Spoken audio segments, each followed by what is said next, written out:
दादा मला एक दोन गोष्टी प्रामुख्याने सांगायच्या। हे संकरित जर्सी गाईचं दूध पुरवठा करणारे सगळे शेतकरी आहेत आणि सध्या जर्सी गोऱ्यांचा प्रश्न येणाऱ्या जन्माला संकरित गायीला जन्माला येणाऱ्या संकरित गोऱ्यांचा प्रश्न गंभीर बनलेला आहे आणि भाकड जनावरांचा प्रश्न गंभीर बनलेला आहे। जनावरांचे खरेदी विक्रीचे बाजार बंद आहेत, त्यामुळे हा प्रश्न सर्व शेतकऱ्यांचा आहे आणि शेतकऱ्यांचा प्रतिनिधी म्हणून मी हा प्रश्न आपल्या कानावर घालतोय।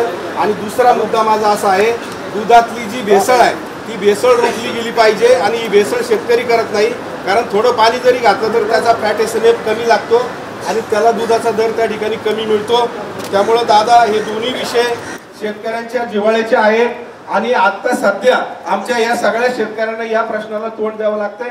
जर दुधातली भेसळ थांबली तर अतिरिक्त जे दूध बाजारामध्ये येतंय आणि त्या दुधामुळे चांगलं दूध घालणाऱ्या शेतकऱ्यांना त्या ठिकाणी भाव मिळत नाही आणि शहरातले किंवा दूध घेणारे आमचे इतरही जे नागरिक आहेत त्यांचं आरोग्य देखील या ठिकाणी चांगलं राहील आणि या भेसळखोरांवर कठोर कारवाई झाली पाहिजे। त्या संदर्भात एखादा कठोर कायदा तुम्ही करावा।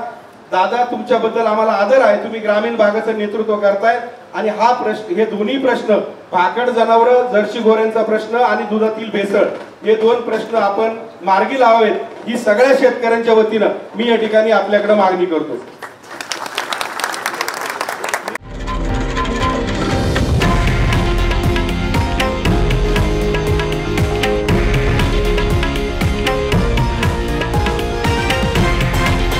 हे आहे देशातील नंबर 1 न्यूज नेटवर्क आणि आपण पाहत आहात TV9 मराठी, एकमेव।